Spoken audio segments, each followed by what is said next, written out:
Welcome to our spoiler discussion of Solo, a Star Wars story. And here we're going to be talking about more things that we didn't cover in our non-spoiler review of the film, directed by Ron Howard and starring Emilia Clarke and Woody Harrelson. Yep. And so this film actually, believe it or not, takes place about roughly 10 years or so before New Hope. Which would set Rogue One about. Yeah, well, Rogue One's right before New Hope. Yeah. So this is about maybe 10 years before that. Yeah. So, and this film actually starts out where Han Solo is actually basically being his little outlaw guy. And basically, in this story, in this world that he's at, it's controlled by crime syndicates, and him and the girl, played by Emilia Clarke, they're actually partners. I guess they grew up together or something. Yeah, that explains later. Yeah, they grew up together, and they were kind of like sleeping in the alleyways. They're outlawing and kind of homeless type. Yeah, and they're trying to do smuggling runs for these crime syndicates and all that, and they're on the run. Basically, they also mention in the later on in the film that pretty much he got kicked out of. He was going to join the Imperial Academy. He was going to join Darth Vader's, be a stormtrooper, but he got kicked out. Yeah. But basically, they get a chance to escape after they go through I guess it was like some kind of airport or something. Yeah. That they're going through, or like whatever it was, and but they get separated after they end up getting, one of them gets when Emilia Clarke's character ends up getting stopped by the Imperials, and then they basically get separated right there in the lobby. And basically, it cuts to 3 years later, where now Han Solo has been part of the Imperial Army, because he ends up joining them after some stuff goes down. Where he now which is funny. This whole scene kind of reminds me of something like out of like a Platoon or something. Yeah, you ever notice that? This film does stick out because it's a Star Wars film, but this feels really Hacksaw Ridge-y type. It does. Yeah. I mean, I like that look they were going for, but I was like, it's different. But the tone felt weird because the film can't decide whether it's trying to be, fun, or if it's trying to be, straight gritty. Like a Saving Private Ryan. Yeah, because that's what Rogue One did. But this one, unlike Rogue One, which was able to hold a Star Wars feel to it, this one really doesn't feel like a Star Wars film. Because other than a couple stormtroopers, you really don't recognize anything of this being a Star Wars film. Yeah. Kind of confuses you. So anyways, he joins, and this is pretty much set 3 years after him and Emilia Clarke got split up and she got captured. And basically, he's fighting. This is where he meets Woody Harrelson, his girlfriend. Thandie Newton, if you remember, she was also in she's probably on that show Westworld now. And she was also in Chronicles of Riddick and all that. Yeah. And they also come across this little guy that looks, for a second, I thought it looked like the same species from Force Awakens. I know, the one that drives the fucking space and all that. I thought that was him. Yeah. At first. But they come across him and because him and Lando supposed to be really close. I thought it was that dude. Yeah, that's what I thought too. Yeah. But anyway, they come across them, and he basically tries to blackmail Woody Harrelson, which I like this scene because it did actually make me laugh, where he's trying to blackmail Woody Harrelson's character by saying that he's actually a spy, because they're not actually part of the Imperial Army. They're spies trying to steal information or trying to steal from But also really look like they're part of the Imperial by actually fighting their wars. Yeah. But they're actually in there stealing little by little. And Woody Harrelson kind of sets him up and says, okay, well, hey, so-and-so, he's trying to backstab me, which gets Hans captured again. And we get that really cool scene, which I thought was clever, where Han Solo ends up going in this pit where they throw him in a pit for a creature to eat him. And guess who shows up? Chewbacca. This is the first time where we get to see Chewie and Han meet, and they have this funny scene where they're fighting each other, and then Chewie's having to punch that pipe for it to go down so the guards can come down. And they can break out. And basically, whenever they get out, then Woody Harrelson and that other guy, that one little creature guy, he's basically like, you know what? They worked all their way to get out this way. And fought hard. I'm liking this guy. Yeah. So they let them on board, and it's Woody Harrelson, that creature, his girlfriend, and Han and Chewie. And then they basically get an idea to basically steal, they could say, like, you know, form a ragtag team, kind of like Rogue One if they were just straight criminals. Yeah. But anyway, they go on a mission to collect this coaxium, which is this powerful. It's like a hyperdrive that you can put into that will give it a lot of power for it's like, it's kind of also kind of like nuclear stuff. Like they can actually destroy planets. Yeah, and so they're having to steal it, and they're actually doing something that looks like something right out of a Western, where they go on a train. Yeah, they're hijacking a train like you see in Western films and stuff, and that's where you saw in the trailer too. And they're fighting that thing with the sword and all that. Oh, I thought that was pretty cool. Yeah. But they end up going, but somehow their plan, basically when it goes down, it all goes to shit because we start to lose people right there. Yeah, like, which I did like. I did like how we're starting to get capping people off. Yeah, but what really was weird was that they were capping like characters that we just introduced earlier. Yeah, you know? And they're supposedly wanted us, and you could tell they obviously wanted us to have the emotion feel out of it. It's like, we only known her for like 5 minutes, man. Well, not just that. They got a really, well-known actress like Danny Newton to come in to play this type of character. She ends up sacrificing herself like not even 10 minutes later. Not to mention, they try to hint that her and Hans is going to go at it throughout the film. Yeah. But she dies so quick. It's like, you can kind of like, that's generally like part of a movie where you have that girl come in, she don't like the person, the friend at first, but yet killing her off so like 5 minutes in. So it kind of threw me off a little bit on that. I didn't even know what the hell they were trying with her, or that creature dude also gets killed. I know, he was one of the funniest parts at the beginning. I was like, man, this guy's really funny. So basically that leaves with Woody Harrelson and Hans and Chewie losing that serum thing, and that thing fucked them all up and shit, and they ended up like dropping it and it blowing up and stuff, which eventually down the road puts a hit out on Woody from Crimson. Yeah, because Woody ends up working for Crimson, which is this crime syndicate that's on this other planet, like this kind of desert. Well, I guess it's that deserty kind of planet.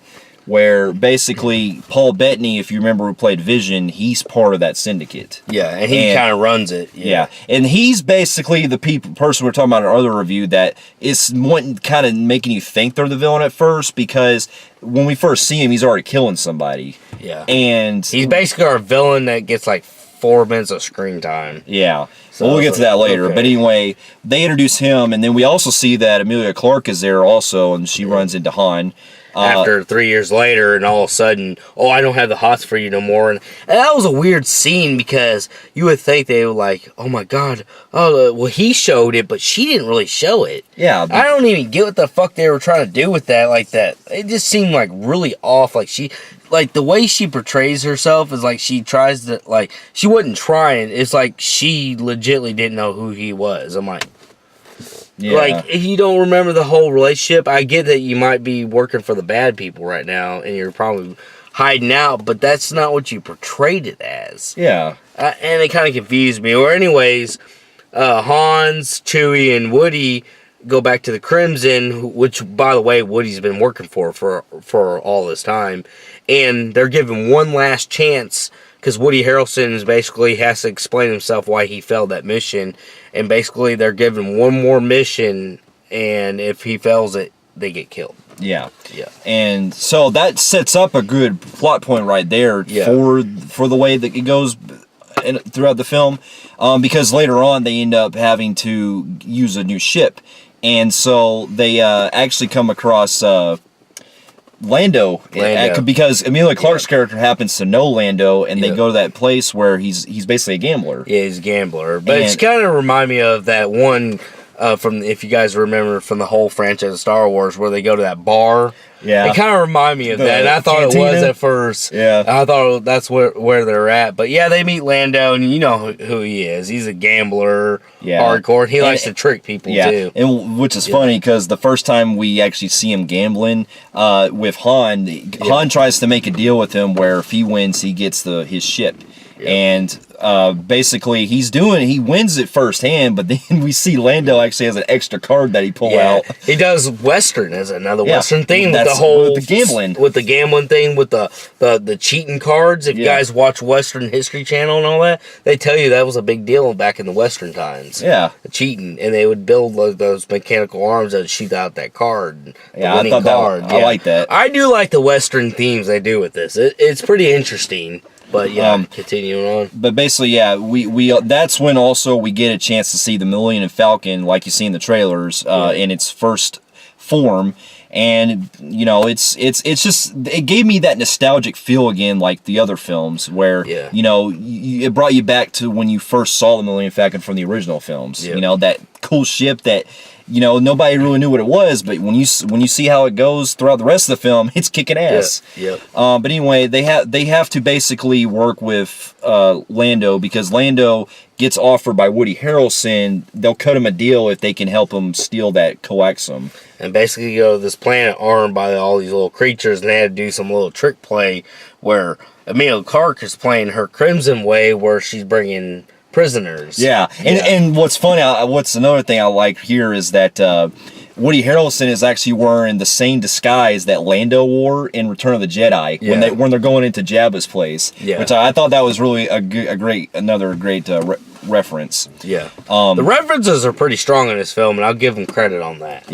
Because it was kind of weird him having that disguise this whole time, and then you watch Returns like, damn, he has had it that long time. But anyway, their plan is to go in there, and that's when we really get that funny scene where Woody Harrelson, it's where Han is talking to that other, I guess it's another Wookiee, where they're talking. Because and they hint that Chewie's looking for his people and his tribe. And so we see other Wookiees there, and there's a riot that breaks out, and everyone's escaping. And that's when we see the droid is actually kicking ass too, which is Lando's droid. L7, I believe. Or L something. But whatever L2 it was, or something like that. I had to remember. I can't remember. Or L3, I think. L3. But anyway, they end up busting out everyone in the prison or whatever it is, and they end up getting what they need. But as they're leaving, that's when we lose the robot, because she gets shot. And then we get to see that Han finally has to test himself by flying the Millennium Falcon. Because Lando is pretty much grieving at this point, and everybody's getting shot up. Lando will also get shot right in this scene. So they're pretty much disabled, so they're like, all right, is there a pilot on board? And Han's like, yeah, my time to shine. So he gets in the Millennium Falcon, sets Chewie up next to him, and that was where I loved that scene, because it was like, all right, you ready? Here we go. First time. The first time. And I actually love that. It was a good feel, when I saw it. It always gave me the feels throughout this movie, the way they represent some of these like references, especially like an earlier scene we had where the way Han is talking to Emilia, it almost it reminded me a lot of Empire, the way he was talking to Leia in that one scene where he just all of a sudden kisses her and all that. So this film does have a good tribute to a lot of the great moments we like in those films. Unfortunately, heavily flawed, and we'll get to that in a second. But so they continue on. They, after suffering kind of semi-defeat, they ended up getting that shit that they needed, the serum, and they bring it back to Vision. I like to call him still Paul Bettany's character. Paul Bettany. Basically, and then that's when we pretty much find out that. Predictable. Well, actually, I think before we get into all that, we actually see that cool chase sequence where they're fighting. They're going through that creature, and they're having to escape the like a hypergravity pole. Basically, this hypergravity pole is trying to pull them into a black hole. The what's it called? The Keller system or something. Basically, it's this big octopus killer like monster and all that stuff. And they're basically the Kettle Run. That's what it is. Because if you remember in the original film, Han said that he had to go through 12 whatever through the Kettle Run. That's what they were going through. Was that little portal thing they were going through. And so they had to escape it. And that was funny because he actually shoots out that escape pod. to have the creature go in there and have it suck up. And I will tell you right now, I did enjoy how Hans was able to fling around the Millennium Falcon by knocking all the... Oh, before we get the kettle run with those, we actually get to see Darth Vader's little Imperial thing, you remember? Yeah, where that's the Star Destroyer. Star Destroyer, and like all the little... What do you call them fucking things again? The T-Wings? The X-Wings. X-Wings, and they come out and they start chasing them. And or TIE Fighters, yeah, TIE Fighters. You get actually a pretty cool thing where Hans is doing all these, like, great maneuvers where he's slinging the Millennium Falcon and bitch slapping the fucking ships and all that. Yeah, those were pretty cool and stuff. I enjoyed that. And then, like, you know, they escaped that little run that after going through, but then the next scene they land on this one little planet. It's kind of like if you took like that deserty feel and mix it with the ocean, and they crash, and the Millennium Falcon's all in fucking hell.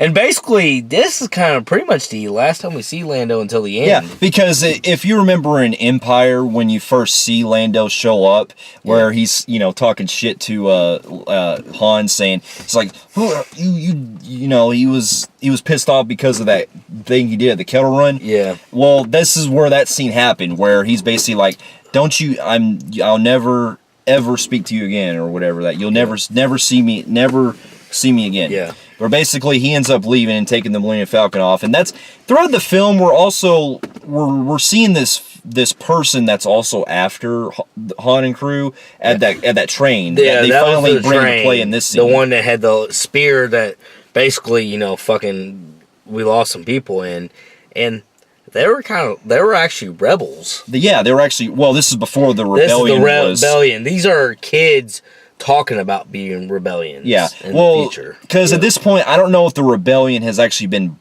existed yet. It hasn't, at least in canon. I know it exists in legends of Star Wars. It comes into later, but as far as the current canon, I don't know if the rebellion is actually exists yet, but basically they're wanting to rebel against the Imperials, and these people that and also actually the crime they fought syndicate was actually young kids. Yeah. And at first when I saw the girl that was like behind all this, I thought it was like that Woody Harrelson's girlfriend's daughter or something. I know, because they look like they look this way. I was like, is that her daughter? Yeah, I thought that's what they were gonna pull. I'm like, oh man, you know. Yeah, but anyway. But that was kind of a weird situation. I was like, okay, they're kind of joining them kind of quick, you know, because I didn't really get what that was about. Yeah, this movie, it speeds up so quick. It's like, oh my God, I'm having a hard time keeping up with what you're trying to do here. Yeah, but anyway, we later get to our final climax, which is basically them confronting Paul Bettany's character, and they end up predictable. In predictable fashion, it turns out the person behind everything, working with Paul Bettany, like we kind of figured, was Woody Harrelson. Yeah. Because apparently Woody Harrelson wanted everything from the beginning, and he even told Han that you can't trust anybody. So he double crosses. Well, first he double crosses them, but then he double crosses Paul Bettany's character. Like I said, this shit gets more predictable as the film keeps going along. It's like, I already called that. Yeah, and I also called the thing with Emilia Clarke too, because like Woody Harrelson said, I kind of had a feeling that she was going to do something. Yeah. Because she ends up turning on him as well, turning on Han. Yeah. Especially now, this is one thing I will say that the film does after. Basically, Woody Harrelson's character leaves with Chewie with the coaxium and has to leave. Emilia Clarke ends up killing Paul Bettany's character, who had really no purpose other than, you know, he's supposed to be the bad guy. The main villain that goes out like fucking quick. But anyway, he after he dies, Han ends up having to go after Woody Harrelson. But right when he leaves, we see something that I thought was a very good surprise. Emilia Clarke ends up going to turn on this communicator where she's talking to a hooded figure in this hologram, and guess who turns out to be? Darth Maul. Yep, Darth Maul. Darth Maul, who we thought died from Phantom Menace. Now, for those of you who are big on the TV series, Darth Maul is alive in the Clone Wars, and so if you're keeping up with the TV series, he's alive during this period because he survived his injuries. And it's weird because if you don't watch the TV series, you get confused because if you guys remember Phantom Menace, he got sliced in half. Well, no, he was quiet. this is a guy with a few words. Well, it was a mute. Well, mostly the film. Yeah, and in this one, he's actually fucking talking like crazy. Yeah, well, because in the first film, they didn't really know what to do with the characters, so they kept him as like a very quiet sort of assassin. Yeah. And he only had like a couple lines. And this one, he's looking, and I like the look they gave him. I was like, damn, he was fucking brutal. And I'm glad they gave him an Asian look too, mixed with it, because I had a friend with us that was questioning, because he didn't see the whole old look to him, was questioning the whole where Hans shouldn't have never been probably born back then. Yeah, because Han didn't exist back then. Yeah, back then he wasn't even probably born. He may have been, but he might have been like a small child. I don't know, because if you watch Star Wars, there ain't no way that young Harrison Ford is the same age as that old motherfucker.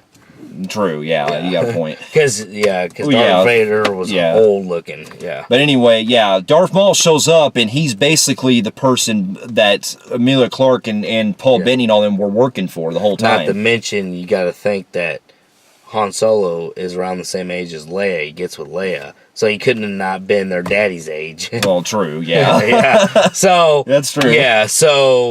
That was. I'm glad they showed the aging on that. But that was actually a good surprise. And you know what? I actually like that. Yeah, I mean, I actually finally we see a Sith, and then we see a fucking lifesaver at the end.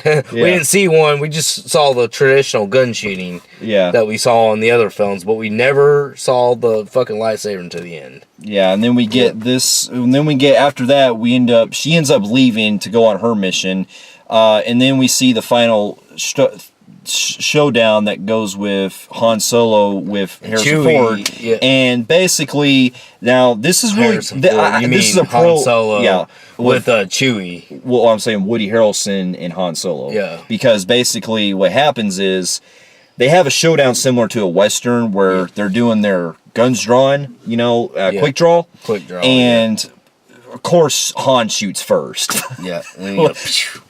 Quick, because as you know, Han always shoots first, and then Woody Harrelson, he just goes, "I'm dead." He's pretty much dead. Yeah, it was a quick. That to me, I mean, I get why they did it, but that was so anticlimactic. Yeah, because it was Woody Harrelson. He plays a vital role in this, and that's my problem with this film is the deaths on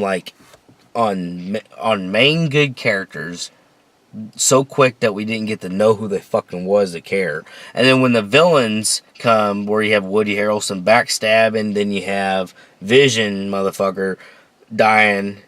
It's like the villains even died fucking quick. Well, what the fuck? There was really no development and really any emotion that I got really much out of it, all right, and then in this quick, basically we get Chewie and him going on their ventures. Where we're going next, Chewie?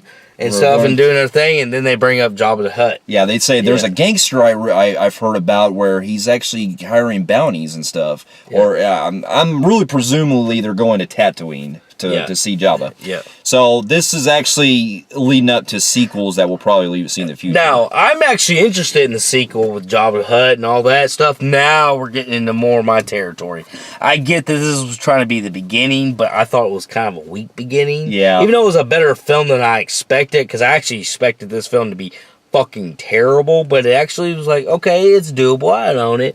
But at the same time, there's movies that they're called starters, which they start the franchise, and then there's films that are really weak starters. And this to me is kind of giving me flashbacks now with Phantom Menace, because Phantom Menace had kind of the same situation. It was so slow, and it was like, well, we're trying to start it. Okay, make it interesting, not fucking even though there's great things I like about it, but there's also issues with it.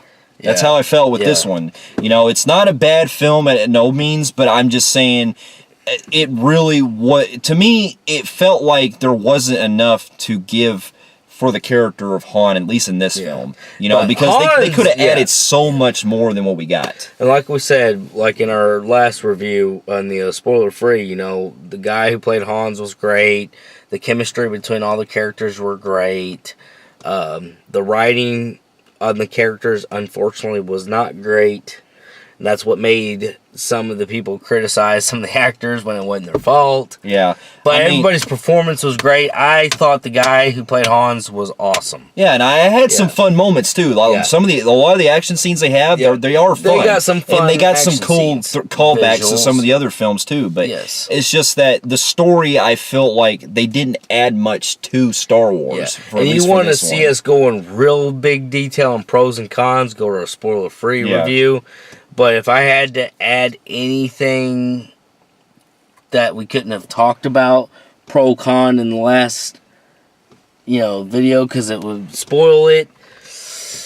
Anything? No, not really. I mean, other than some of the stuff we just talked about here, so that's really it. Like, I'm hoping in the future that they'll at least step up their game on some of these anthology films, because the one I really do want to see is the Boba Fett one. Yeah. I actually think that could be a good backstory. Exactly. So there are films that, deserve to be told, but then this one like this, probably not really. Yeah, unless they do better with the sequels, which I'm down for. Yeah, which I'm looking for, the Jabba the Hutt history and all that stuff. I'll watch something like that. If they would have started with something like that, I would have thought the film would probably do a lot better than it did. But, I mean, this one was a real slow burner for me, and I thought Ron Howard rushed through it. Yeah. But overall, once again, we're going to give the film a average Joe. Well, I'm going to give the film an average Joe. I'll give it a high average Joe rating on the Film Phreeks Mirror, only because there were some more fun moments I kind of liked, probably more than you did. Yeah. But I agree. It's definitely a film that could have been a lot better. And I'm going to give it not a high, but I'm just going to go with the average Joe rating on the Film Phreeks meter. I wouldn't say it was, like, if I had to give it a letter grade, it would be a mid-C, C- almost. I was, it was better than what I expected, because I actually went into this thinking, it was going to be a D or F. Yeah. Actually, it was a C, but it wasn't good enough. This was actually, I'm going to tell you right now, since Attack of the Clones, this was the last bad Star Wars film. That ain't bad. But my least liked. Because you gotta think, we actually went on I get there's gonna be hatred for fucking Force Awakens and Last Jedi. But personally, out of all the Star Wars, I haven't seen a bad one until, I wouldn't say it was bad. This was a decent film. It's just like, it kind of dropped. Yeah. Compared to those two. Fair enough. And Rogue One. Another great one. All three of those were good, and then this one just really kind of fell off a little bit, but it's still good. Yeah. It was I would own it, but it's a heavily flawed Star Wars film. Yes, it is. Well, with that being said, for those of you who have also seen Solo: A Star Wars Story, let us know in the comments below what you guys thought about it, and also on the other Star Wars films as well. And if you like what you see here, you can feel free to like and subscribe to our channel and check out some other reviews here and also at filmphreeks.com. And we'll be seeing you in our next review. We'll see you later. Later.